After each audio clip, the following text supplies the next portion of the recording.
24-hour sun from the faked experiment or the failed experiment actually is faker than hell. One, there's no historical precedent.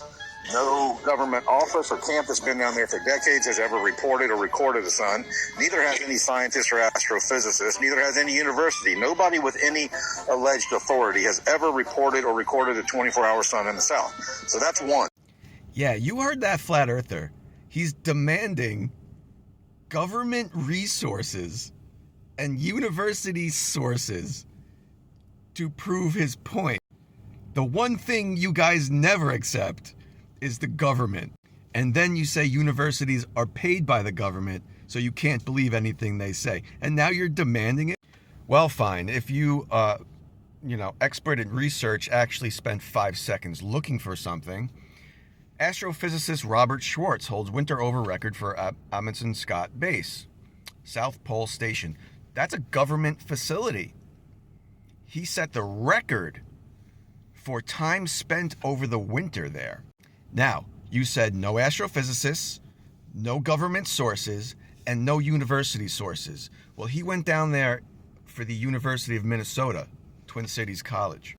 He was doing research there with their telescope that they have. So this one guy checks all three of your boxes. Now, if you go to Robert Schwartz's Vimeo, he has about 48 or 84 videos he's posted that he took while he was there. This is one of them.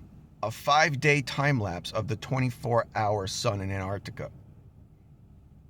Let that sink in there, aloha. Here's another one he took of star trails at the South Pole marker, the geographic South Pole marker, looking straight up 90 degrees above his head. There's Sigma Octantis in the middle of these star trails here. The South Pole Star. Now, the reason you don't know any of this is because all you do is avoid people who know this information. You sit in your echo chambers and you block anybody who actually has a point. Therefore, you'll never even know these exist, like this video, because you have me blocked. Two, no light attenuation. The 24-hour suns that happen every year in the north always shows the sky changing colors as the sun goes higher and lower, just like it did in the 360 virtual reality cartoon footage from TFE. Now he's talking about videos like this from the Arctic. The sun is going to almost touch the horizon here. That's why it's kind of giving you that sunset effect. Doesn't quite set, does it? But it touches the horizon. This video is cut off, but I'm too lazy to go find it. You can go here and look. You might be able to see the sun up there. It never gets below about 30 degrees, so it doesn't get anywhere near the horizon. Actually, it's a good point here that it's cut off. You'd see the sun here if it was touching the horizon. It doesn't do that. And then number 3, and there's more, but I just use these 3 because this is more than enough to tell you it's faker than hell. There's no real pictures or videos of the sun behind Mount Rossman, which would be to the south, Derek Lovers. So try to prove me wrong. Go try to find some real pictures and real videos of the sun behind Mount Rossman. Good luck with that.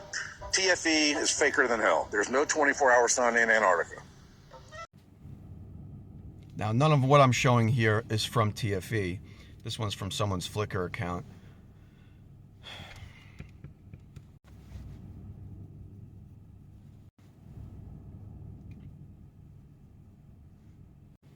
If this doesn't all show you that flat earthers are unwilling to do any amount of research, they just want their echo chambers where they can continue to lie to people without the debate.